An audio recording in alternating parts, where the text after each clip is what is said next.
Assalamualaikum warahmatullahi wabarakatuh. Saya Ansori Fernando Putra dari Prodi Permesinan Kapal akan mempresentasikan materi tentang hukum maritim. Pertama, hukum maritim. Hukum maritim dapat dipisah, yaitu hukum adalah sistem yang terpenting dalam pelaksanaan atas rangkaian kekuasaan kelembagaan dari bentuk penyalahgunaan kekuasaan dalam bidang politik, bidang ekonomi, dan masyarakat dalam berbagai cara dan bertindak. Dan maritim adalah menurut Kamus Besar Bahasa Indonesia, maritim itu berkenaan dengan laut yang berhubungan dengan pelayaran dan perdagangan di laut. Jadi, hukum maritim itu dapat menjadi sistem yang digunakan dalam melakukan pelaksanaan atas rangkaian kekuasaan di dalam bidang kelautan dari bentuk penyalahgunaan yang dapat merugikan kelautan. Tujuan hukum maritim: pertama, menjaga kepentingan tiap-tiap manusia dalam masyarakat maritim supaya kepentingan tidak dapat diganggu. Kedua, setiap kasus yang menyangkut kemaritiman diselesaikan berdasarkan hukum maritim yang berlaku. Hukum maritim terbagi dua, yaitu hukum maritim nasional dan hukum maritim internasional. Hukum maritim nasional yang terdapat pada Undang-Undang Nomor 32 Tahun 2014 yang terdiri dari 74 pasal yang menangani tentang kelautan di Indonesia.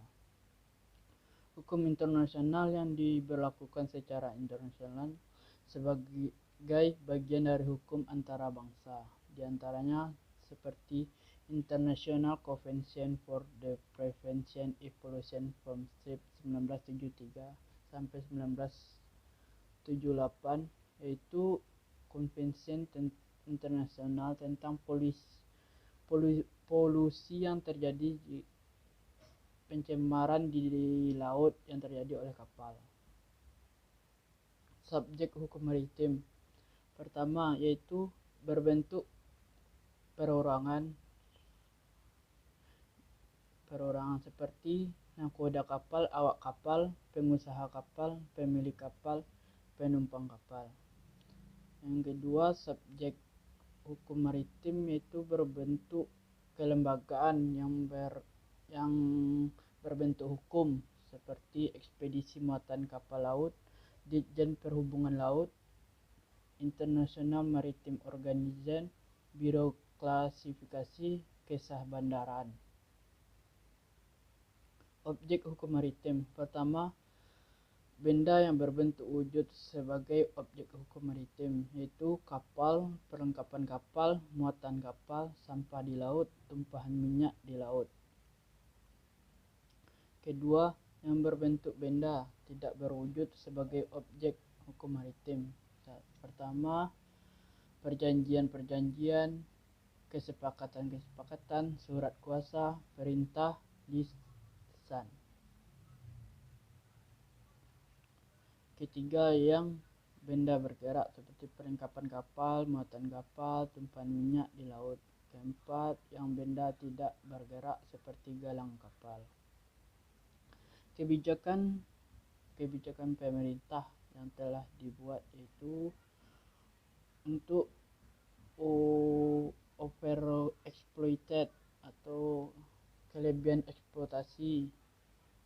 Dengan kebijakan pertama, tidak memperpanjang surat izin penangkapan kapal yang telah habis masa berlakunya. Kedua, pengurang kapasitas alat penangkapan kapal ikan dalam rangka mengurangi ikan hasil tangkapan.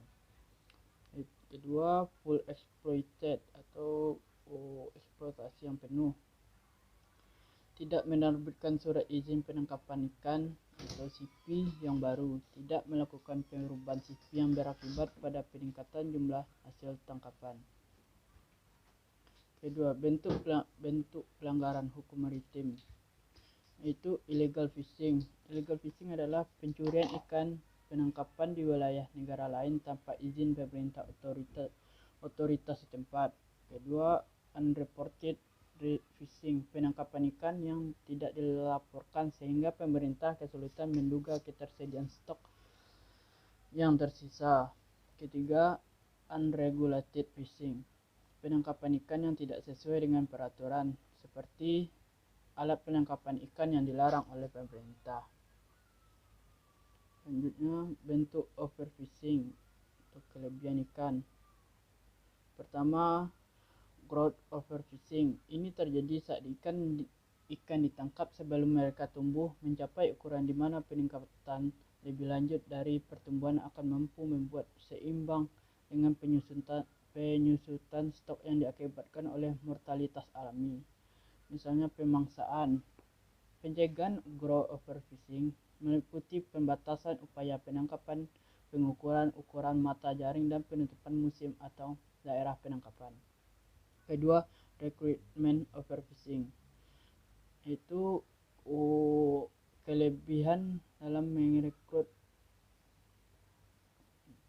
Pengurangan melalui penangkapan terhadap suatu stok sedemikian rupa sehingga jumlah stok induk tidak cukup banyak untuk memproduksi telur, yang kemudian menghasilkan rekrut terhadap stok yang sama. Pencegahan terhadap recruitment overfishing meliputi proteksi, misalnya melalui reservasi terhadap sejumlah stok induk parental stock. Yang ketiga, biological overfishing,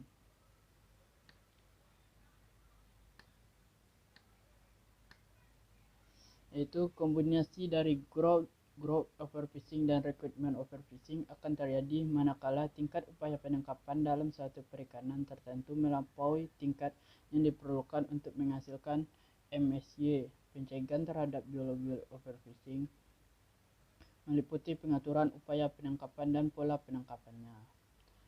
Keempat, economic overfishing terjadi bila tingkat upaya penangkapan dalam suatu perikanan melampaui tingkat yang diperlukan untuk menghasilkan MAY yang dirumuskan sebagai perbedaan maksimum antara nilai kotor dari hasil tangkapan dan seluruh biaya dari penangkapan. Perlu dicatat bahwa tingkat upaya penangkapan MAY lebih kecil daripada tingkat upaya MSY.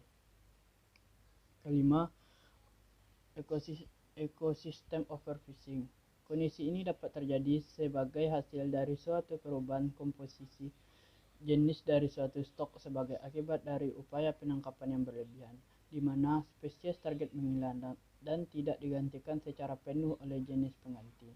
Biasanya overfishing jenis ini mengakibatkan transisi dari ikan bernilai ekonomi tinggi berukuran besar kepada ikan kurang bernilai ekonomi berukuran kecil, dan akhirnya kepada ikan rucah atau trash fishing dan atau intervertebratan non komersial seperti ubur-ubur.